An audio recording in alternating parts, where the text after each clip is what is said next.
to our next panel discussion today, technology as a harbinger of quality standards in assessment and evaluation, an international approach.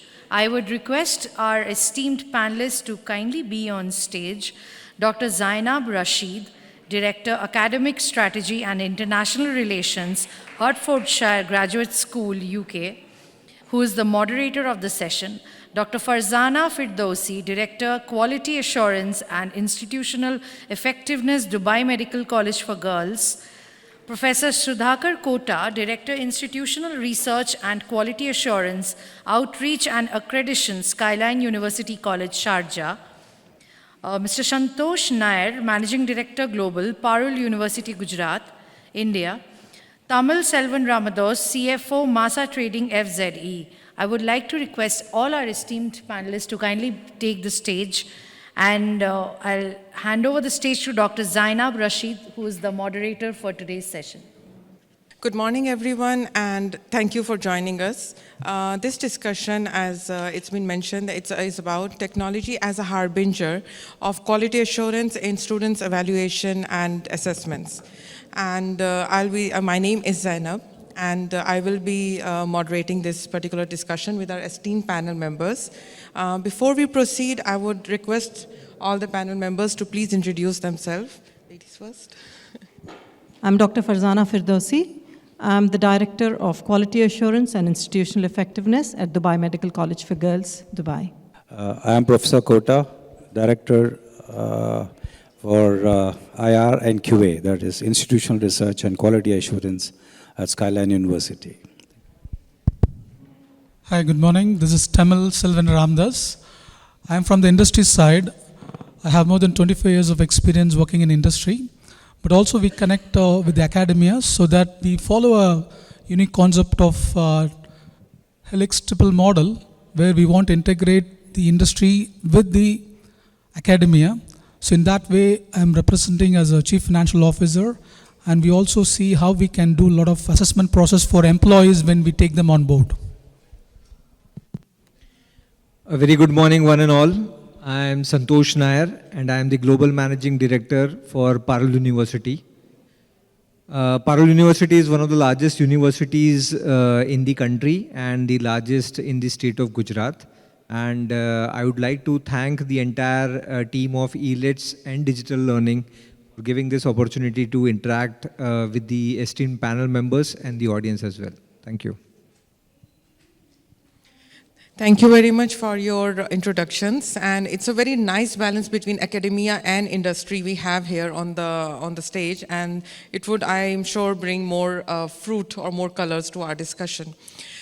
Technology for improving the quality assurance of assessments and evaluation is a very, I would say, incredibly timely topic to be discussed on this stage today, because as educators globally, we all are going to a major shift where the education is completely digitized, and though there are several topics to be discussed upon because the researchers are researching what's the impact of technology on the education, particularly in this panel discussion, we will be focusing on three different areas, which is number one, standardization of assessments and evaluations globally. Number two, how the institutional research area, maybe these experts can help us more, that the utilization of data by the educators to improve the learning experience of the students. And thirdly, how AI, I would say, would help us to give a more timely, or you can say prompt feedback to the students for their further improvements. So moving forward, I would start with our first topic, which is about the very simple, plain introductory topic about how the technology can be used for improving the quality assurance of evaluation. Yes, Dr. Farzana. Yes, good afternoon, everyone. Yes, today in this digitized era, I would say that technology has had a great impact on the evaluation system on the whole. For example, due to the shift in the educational style, the educational methodologies which have adopted online learning, I think assessments being digitized and online evaluations play a very important role in the assessment of course learning outcomes of the students, or I would say the learning outcomes of a program or students. The new digitized platforms offer both these methods, I would say, to evaluate and to measure the learning outcomes of students by providing instant feedback and instant results to their exams, which does help all the educators to adopt different ways, better ways to improve their assessment models, assessment styles, in order to judge the students' learning outcomes in a better way. I agree with you. I agree with you. I would also share a little bit of experience which we had. When me and my team, we were working in the start of this year on how we were studying about structuring the AI to make it as a facilitator for our educators, which would help them to have a more improved learning experience for the students. This is something which all the higher education institutions have gone through and we all will be on the same level. In the midterm evaluations of the fall in this year, when the students handed we all were surprised and amazed on the student handed in assessments when there was a huge leap in their linguistic capabilities of the assessments, or should I say the generated assessments. Now, these generated assessments, as you were mentioning about the online education comes in, has posed already a great challenge for all the educators and the researchers all over the world to improve the quality of the assessments and evaluation in such a way that the credibility of the students can be preserved, the credibility of the work which has been provided by the students can be preserved, as well as we can also measure the exact sustainable development goals of the students. Now, continuing from this topic, it is a risk and challenge on our institution, and I believe you must have also gone through a similar cycle. Yes, Professor Sudhakar. Good afternoon to all of you. In fact, I'm just trying to look at, as a university, what do they provide? Basically, if you look at a university's main objective is creating knowledge. And the second thing is to preserve the knowledge. And the third important thing is disseminating the knowledge. So that the introduction of this technology plays a very crucial role in the last two phases. That is, preserving the information. You can get information from various sources regarding the academic activities, the assessments, the teaching methodologies, and also the feedback mechanisms that you want to give is all based on the amount of information that is preserved. And then it is disseminated back to the students as well as to the faculty members in order to improvise their modes of teaching and modes of assessing. Usually, if you look at it while assessing, there can be a diagnostic approach of assessments. There can be a summative approaches of assessments. And there can also be a formative forms of assessments. For all these things, what we require is how the student is learning, how they are performing, where are the gaps, and how to fill those gaps. That's where the feedback is required. So these two activities, that is the preserving the information and disseminating the information, technology plays a very, very crucial role. But when it comes to creating knowledge, I think technology has its own limitations. The reason being, ultimately, the decision makers interpreting the information which is provided through the technological preservation has to be done by the individuals, human beings. So therefore, creating part, technology has its own limitations, whereas the other two components, I think technology plays a very crucial role, and that's where you can go in for standardizations. And these standardizations have an important role to play. But that importance is only to the extent of collecting information, diagnosing the areas, and then going ahead with giving the feedbacks. Thank you. Yes, Mr. Tamil. Yeah, I think I'm listening to the academicians.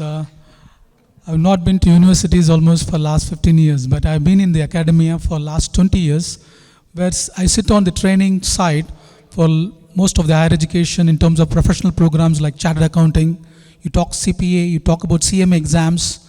These are professional certifications in finance and accounting, and also project management professional. I have myself personally taught more than 75 batches of PMP for civil engineers and project managers in this region.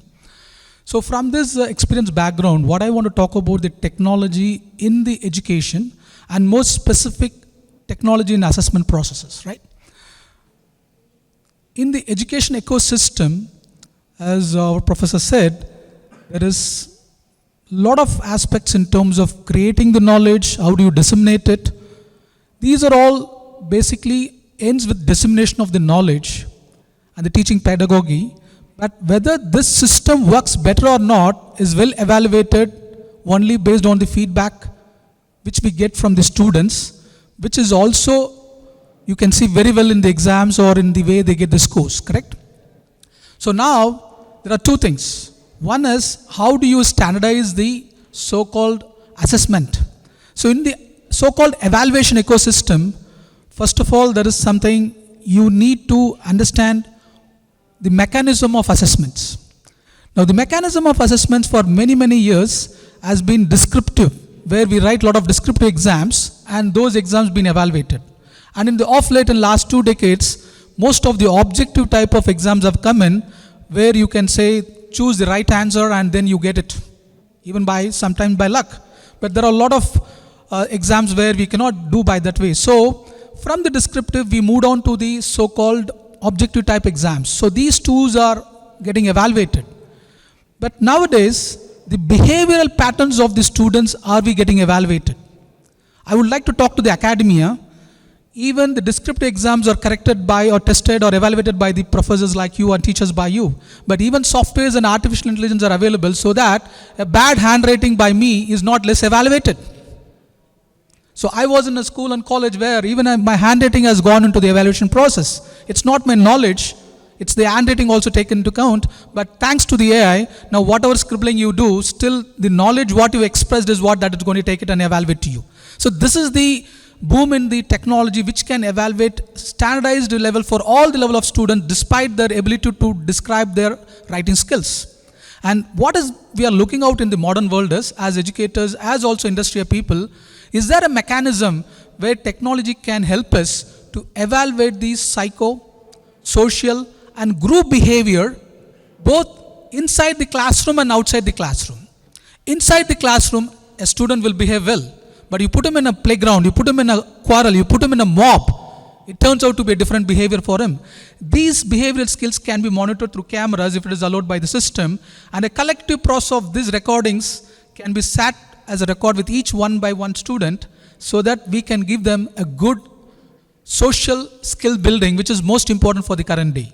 We are more focusing on the technical development. We have a lot of technical people doing a lot of technical frauds in the industry because they lack ethics and they lack social behavior, which is a very integral part of the developing a global citizen. And that's what we want in the industry also.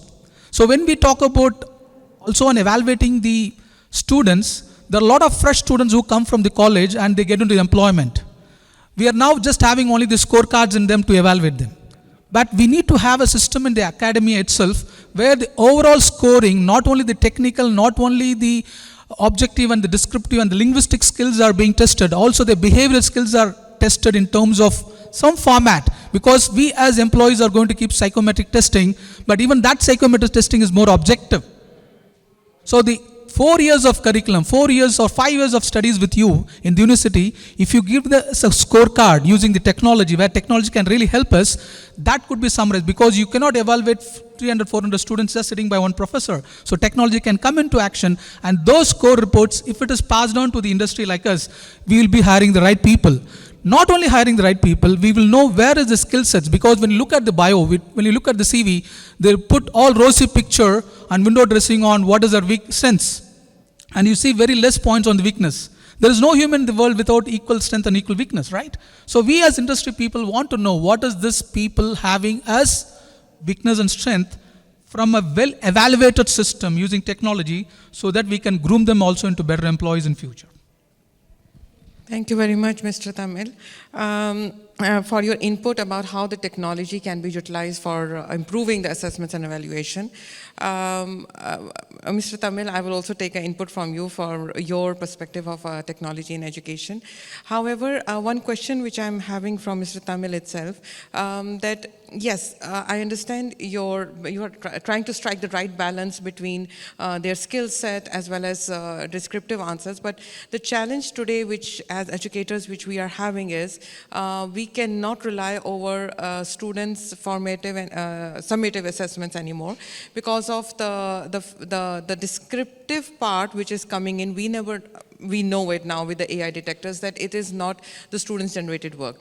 How is technology helping in this particular area about assessments? Though I will be also taking an input from the academicians. Where do you see that academic input can be taken about reformatting the whole concept of evaluating the student knowledge, I would say, rather than only the words and the books and descriptive answers? Yes. Yes, Mr. Tamil. Actually, what we are looking out in industry, not only us, any industry is looking out as in the United Nations, they talk about creating a global citizen, right? So we have students who just work on silos and they're expert producers of research. They can be great producers of products. But when you come to make them to work in a group, because we are going to work in an industry ecosystem where it is all about group mechanism, they literally fail. And there are a lot of employees who just can't work in groups and they've been used to work in silos. And I think in the academia, now the group projects and the group involvement has come in a big way, correct? So that is one of the things that would add value for the industry. But the technology has to be used to evaluate this process also. I'll talk about something. Now we're talking about in the world of diversity and equity, right? In the last Women's Day, we are talking about also equity, talking about gender equity. Have industry, like academic sector, did you work on something like how a male and a female gender put together in a project and how they come out as a result? When only males work on projects, only females work on project. Did you do that assessment? Because in groups, we are going to have multi-genders. We are going to have talking about nationalities, multi-linguistic skills. So when you have a person talking in one language and he's in the group, the other person is talking in another language, even though English is the common lingua franca. But still, how these guys are going to adapt to that? These psycho skills are very, very important in real-time industry. We are not looking only at the technical skills. That is will be developed in the academia. But what is lacking in the current academia is basically, not lacking, I think we need to look into that, is creating an ecosystem of building these psychosystems of the students in a strong level so that they really become a global citizen, a global employee, not just technically qualified, but also in terms of socio and also psychological skills. For that, technology has to be improved. And we need to work with industry. I see some next OS, I'm not marketing for them, I just collected this. They have something, it was interesting to see. They have something called adaptive assessments. They're talking about a lot of assessment management systems. I think artificial intelligence, there is a big buzz going about this. Will it replace the humans or not? And professors and academicians, even I'm in academy as a part-time trainer for last 25 years, teaching more than 27,000 hours of teaching. But I'm sure the impact the AI will create in future, I think even humans will be surprised. So we cannot less evaluate the technology, even replacing a professor. We are talking about professors with academic background. We are now talking about professors with industry background, calling us professors in practice. But tomorrow we'll have AI professors in practice who can come and virtually sit with you. You're talking about a virtual reality. For example, I would learn a lot skills from my mother, a motherly figure who teaches me, for example, language. But that cannot be learned from my father because he's very strict. So if I would create a virtual reality, something of touch and feel of my mother or my sister, whatsoever, and they teach me that skills, I think that psychologically gets into my mind. So technology is going to go far away. As humans, we will create the inputs, but how the deliverables will be done, it could be not necessarily done only by humans, it could be delivered even by human-like systems with emotions. I think that's where we are talking about, maybe not in this generation, maybe the next generation will have it. But what I'm trying to say is that technology has to be integrated, technology has to be taken care by the academicians so that we industry people receive the best assessment report. I'm not talking about getting the best employees. There is nothing called as best. It's a learning process. It's a continuous process.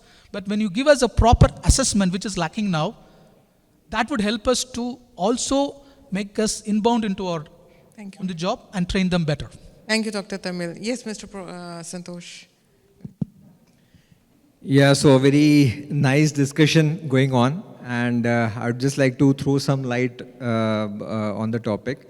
So it is always, it has been a very debatable topic recently that whether implementation of technology is a boon or bane for the education sector. Because the most conventional way of teaching in whether it is school or higher education, it was more of a personalized teaching to the students in a classroom, right? Wherein the faculty would be wanting more to interact with the students, get to know what are their strengths and weaknesses, right? And let's say give more proper understanding of the concepts they are wanting the students to learn. But if we see the current scenario wherein we are emerging into Industry 4.0, technology cannot be ignored. And technology cannot be ignored at any cost. The reason being, the organizations which are going to ignore, whether it is an educational setup as well, they are not going to sustain for a long period of time. Recent times it has shown that just before the pandemic, there was not even a single edtech company, right? And just during the pandemic, and right now if you see in this conference as well, there are so many edtech companies which are already there.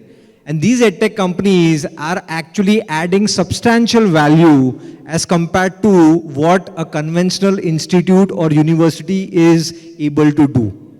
It's not because of the lack of capability among the professors in the university, right? But then because of the heterogeneity of the quality of faculties as well as of the students on campus. Now, when we talk about technology, the topic is definitely based on the implementation of technology for assessment and evaluation. But I would say that technology is important in education sector right from the enrollment till the alumni management of any particular institute or university. In recent times, we have seen that with the help of technology, many institutes and universities have able to scale up their setups to such an extent which was unimaginable a couple of years back. Right? There are so many, if I talk about my university itself, we have grown to almost 18,000 enrollments just in last 3 years, as compared to what we have an enrollment of around 7,000 3 to 4 years back. Right? It has its own pros and cons, both advantage and disadvantages are there. But then I would say the important element lies in the implementation of technology. So it is very important that we have a proper need analysis that where technology has to be implemented. Now, when I talk about institute where your intake is only 60 students, right? So in those institutes, the implementation of technology might not be required as well many a times, because the number of faculties are more, they can have one-to-one interaction with the students, they can have more focused approach among the students, right? The faculty would be able to focus better with the students, and the quality of faculties also will be almost homogeneous in a small institute. But when we talk about universities wherein there are, let's say, 30 to 40,000 students on campus, it is practically impossible to get homogeneity in terms of quality of faculties as well as the students. Now, in this case, if you have, let's say, if you're evaluating and assessing the students with the same skill, right, with the same evaluation pattern, it will not prove justice to the students as well. Because what is the role of an institute or let's say whether it is a school or a higher education, the role of institute is not to create only best of the students, right? Because you don't know what is the quality of the student when he is enrolling for that particular institute or college.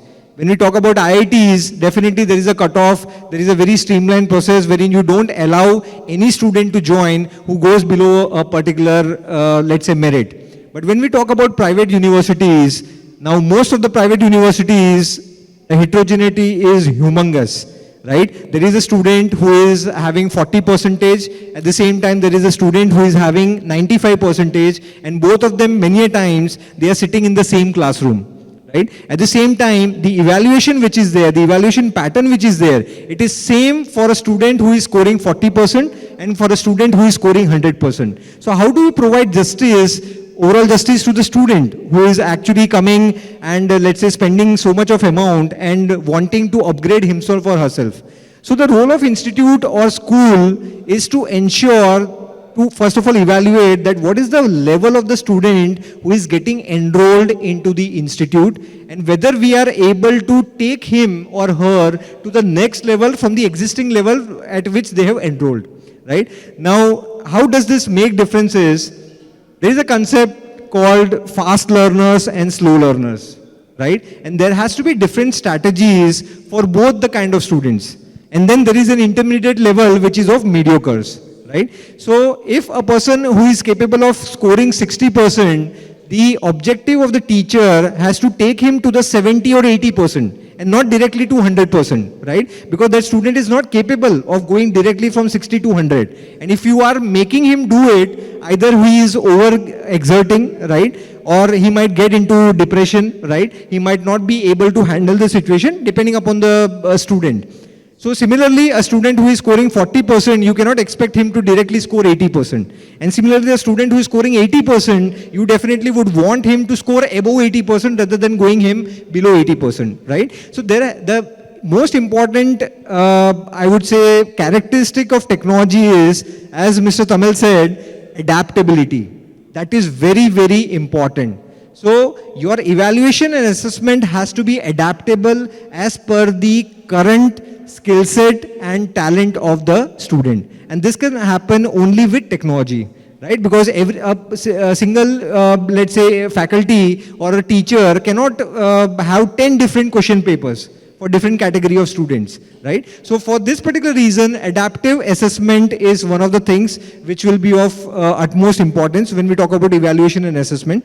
Second thing, it is very important for every institute to make the student adaptable to the technology. Because now in Industry 4.0, when we are talking about artificial intelligence, cyber security, 3D printing, machine learning, and a lot of other stuff, right, which are the emerging technologies in the market. And if the student is not acquainted with all these technologies, he or she will not be able to survive in the market if they are wanting to get a technical profile. And that is what is happening in the industry right now, that there are so many jobs available in the market, but they don't get the right kind of talent, right? So that is my take on this regarding technology. So I basically I don't consider it as an harbinger, but definitely it's a boon to the academic setup, but ultimately it depends upon the kind of implementation that you do for the technology. Thank you. Thank you so much, Mr. Santosh.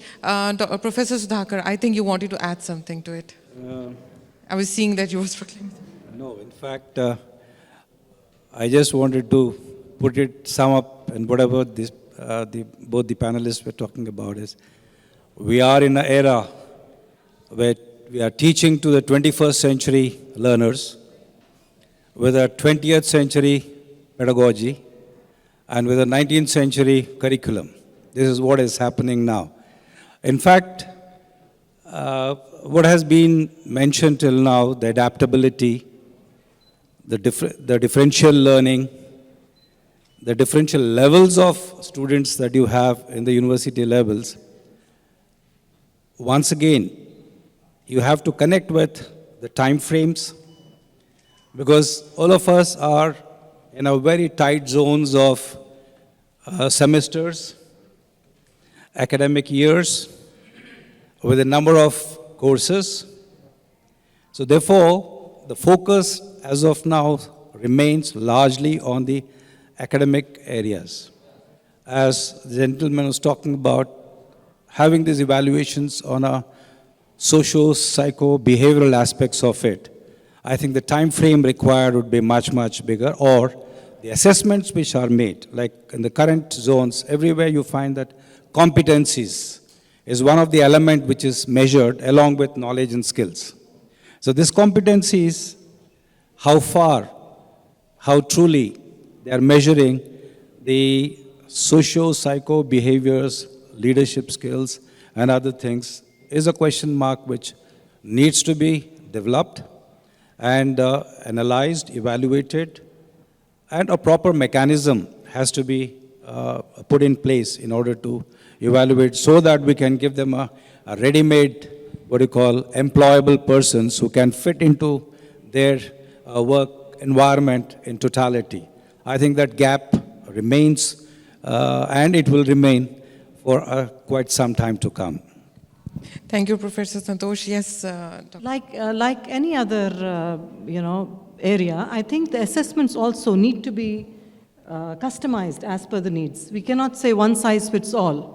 As per the different subjects, as per the different programs, the assessments can be customized to suit the needs of the students and to measure the learning outcomes, which might be a very important criteria of success in many of the subjects and programs. I 100% agree with this point which Dr. Farzana has put, and also been touched about by Mr. Tamil and Mr. Santosh.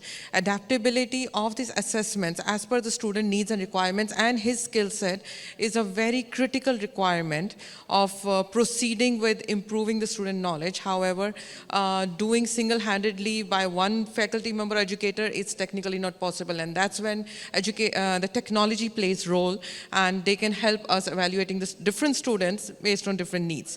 This is what we were also working on when we were structuring the AI in a different set. However, this also takes me to the second topic of our discussion, which is standardization of digital assessments globally. Now, one reason is, yes, we want to adopt the technology in the education sector. However, noticing that academia will agree with me, especially the ones who are running the academic at the director level, at the campus director level, we also have external forces which are influencing our decisions of adapting to the technology in the education. I'll give you a few examples on that one. That as per the recent research, the digitalization of assessments and evaluation has increased from 48%, which was in 2019, to a huge jump, we all know because of the pandemic, to approximately 90%. Now, when this huge jump of digitization of assessments has come, it has already triggered the global bodies all over the world. One is OECD and UNESCO, who have come up with their own templates and frameworks about evaluating the digital assessments to standardize the core concept of evaluating sustainable development goals among the students. And apart from this one also, if we all know ESA, which is a US standard of Every Student Succeeds Act, and in UAE institutions, we have no Emirati left behind. As per these acts, it is necessary to have technology integrated in evaluation and assessments. Now, these factors, these external influences at the campus level force us to digitize the evaluations. But my question comes over here, which was one size fits all. How can we, as academia, as well as the input from the industry will also be helpful, that when we are creating these frameworks, these global standards, which are very necessary moving forward, make sure that they are taking out the core concepts of their learning and knowledge, we are not falling into the trap of one size fits all with technology. So yes, how the data can be used in this particular framework, that we are not forcing the students to think in a certain way only, and also adapt our technology when we are evaluating them into giving them the freedom to use all their skill sets. So yes, Dr. Farzana. I would say, we can divide this into 3 levels as per the Ministry of Education. You have knowledge, skills, and competencies. But these days, more emphasis is being laid on the competency level, which would result in the job employability. Exactly. So to assess these 3 sets, these 3 levels, you need to adopt different assessment models to test the skills, to test knowledge, and the competencies. So again, like I said, the assessments need to be customized to suit that particular program, that particular subject, that particular skill set of any student. Yes. In fact, I'm just trying to think about it. Do we need a standardization? The question for that is diversity. When you are asking for a diversity, is a contradictory to standardization. And secondly, the process of standardization began when? This was in the Europe when they had this Bologna Convention, where they wanted a mobility of workforce from one country to the other. They wanted to have a standardization process. Now that standardization process, is it wise to be imposed on across the world? And in the learning process, in US and other places, they like to have cultural diversity, both academia as well as the students. The reason that they give is to get a different versions of solutions for a same problem is possible when you have a cultural diversity. Otherwise, everybody thinks in a similar manner and the solutions should be very similar. Now this is where, when you talk about technology, if it has to interfere or if it has to be used more wisely, there has to be customized to the region. What is the use of a standardized assessment which is applicable in US and UK for a country like UAE or a country like India or a country like Bangladesh or anywhere else? The regional problems are different. The societal requirements are different. Solutions required are different. So therefore, standardized assessments across the globe is not wise, though they can talk about fairness, they can talk about reliability, they can talk about validity, but in a contextual basis, when you're developing a workforce or you're developing the graduates to solve the problems of the region where you are. So therefore, I feel if a technology can be used, that should be used to customize to the regional context, which makes more sense. Thank you, Professor. My question to you, what do you think, what's your take about the Ministry of Education in UAE? We have these 3 standards which Dr. Farzana have also mentioned. What do you say about it and how well they are equipping our international community of the students, which is Emirati and all the international global students who are studying at the campus today? Yes, exactly. This is where the focus of the university, the CAA in UAE is focusing largely on assessing these 3 components: the knowledge component, the skill component, and the competency component. When it comes to the competencies component, the focus for them is largely on diversity. They emphasize on diversification of faculty members you need to employ. And also they look for students coming from different parts of the world to come over here and study. So the reason for this is they want to have a conglomerate of people of different nationalities, different cultures, different thought processes, so that the learning process for the students would be, jump up to a next level. So this is the reason why the focus for them is on this. When it comes to the competencies, the difficulty is how do you measure the leadership, the teamwork, the authority, the integrity. We don't have any scales as of now. But when it comes to the knowledge and skills, we have numerous tools which we can use. But when it comes to these competencies, yet technology needs to be developed and infused in the academic systems in order to bring out the best of an understanding and application of the knowledge that they gain in a practical life. Thank you, Professor. Mr. Tamil, what's your input on this point which Dr. Sudhakar have mentioned, that as of today the technology is not ready to evaluate these skill sets of the students, which is team leadership and teamwork and other stuff? I'm actually not in the assessment process in academia, but I have some inputs to share which are very fundamental and universal. As humans, we have the same blood color red. but as humans, we are also very diversified. So standardization and diversity go hand in hand. That's in the creation, that's in the nature. There are standardization already in the nature, there are diversification also in the nature. So I think we learn from the nature this concept and we try to infuse it or inculcate in whatever works we do. So talking about digital assessment, let me put it with an analogy with the work where we are doing in the real time. We are talking about digital transformation as a new wave happening in any industry. And as you know, in the industry that's happening the fast level, let's talk about financial accounting and bookkeeping digital transformation.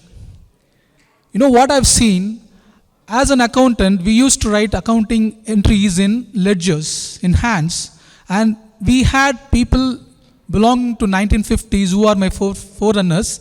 They just count the ledger page just 1 second the total. So that was the skill set in that days.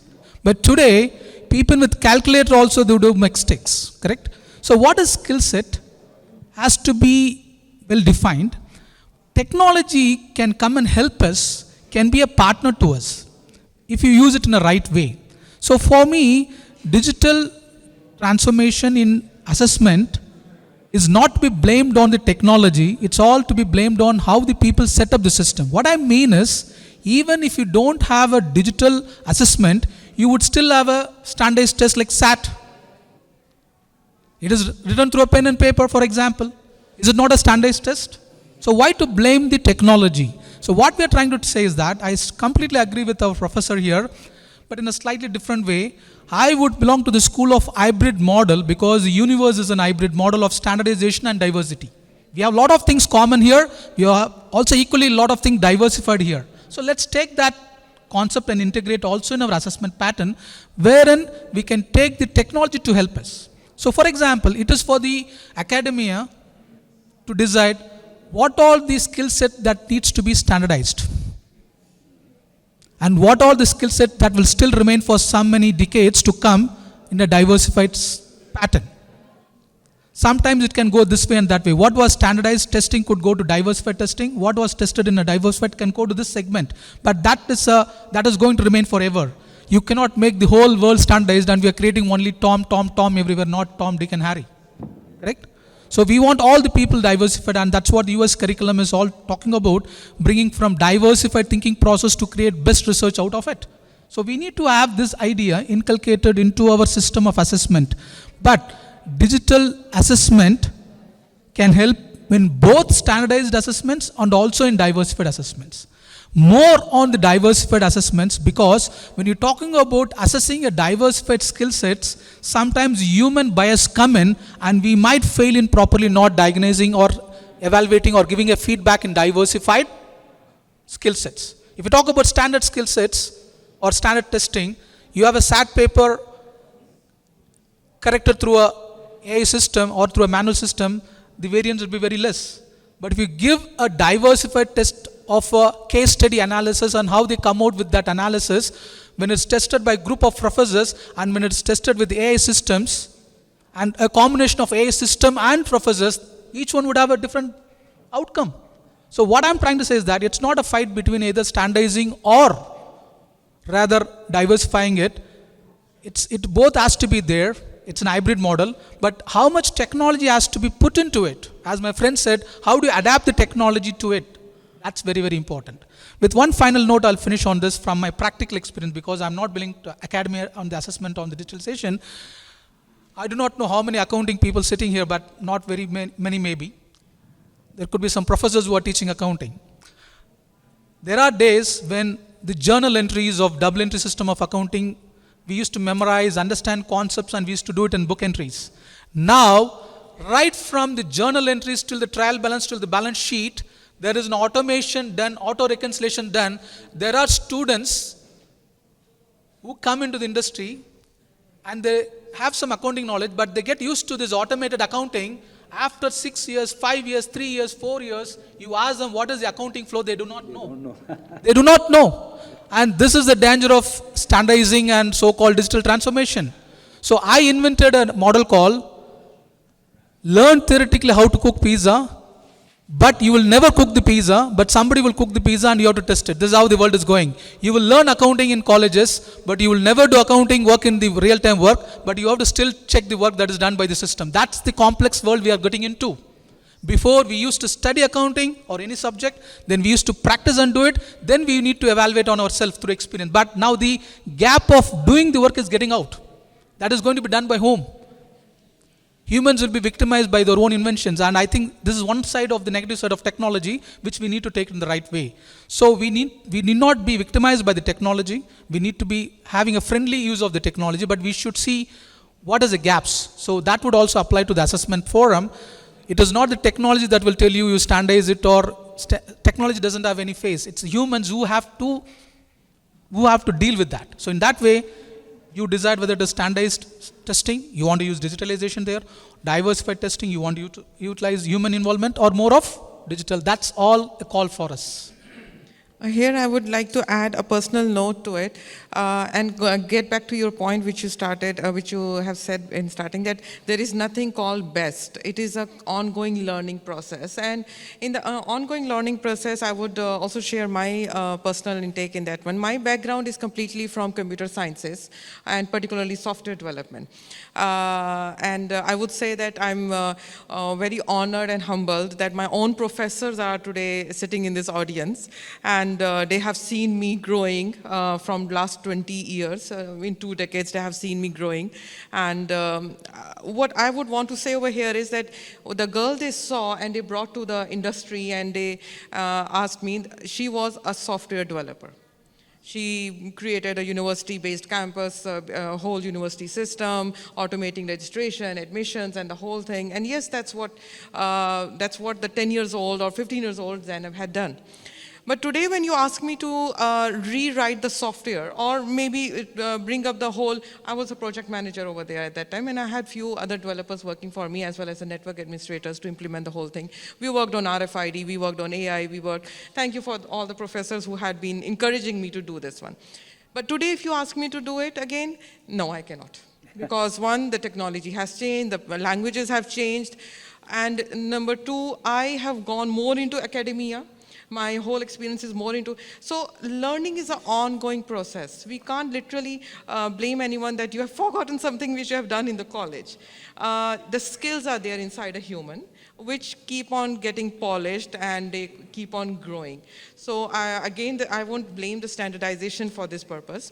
But however, one challenge as a branch campus of another institution working, this is a separate topic now, working in a UAE, are usually having is following the standardization of two different global perspectives. This is something Professor Sudhakar also mentioned, that when we are talking about standardization, the requirements of different nationalities, different countries, different industries is completely different now. Something which was been, because I was working in MENA region, something which has been applicable in Africa may not literally required in Middle East.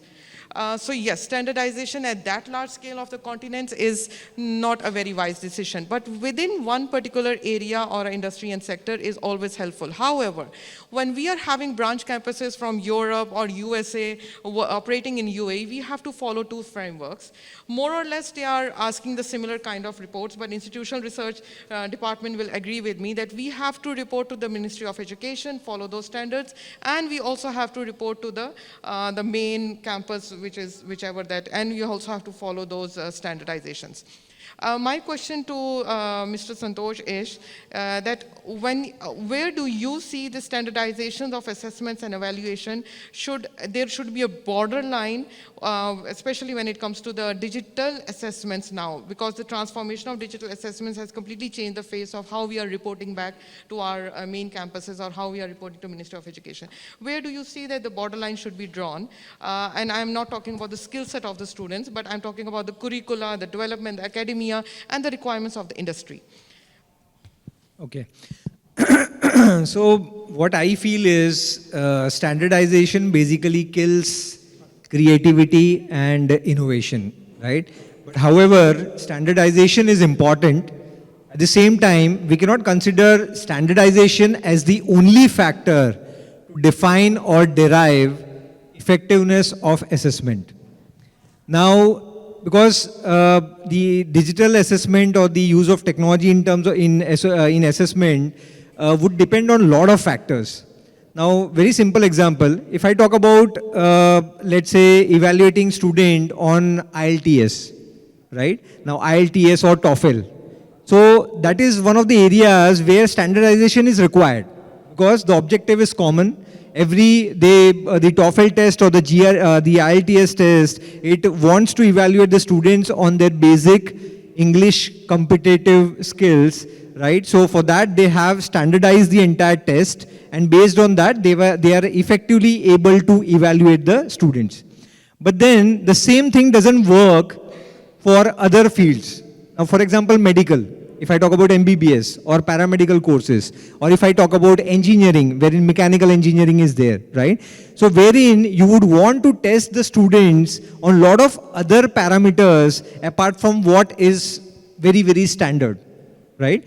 So standardization is important where quantity is there, right? So when you have more number of people or more number of crowd who has to be evaluated, there definitely standardization is required.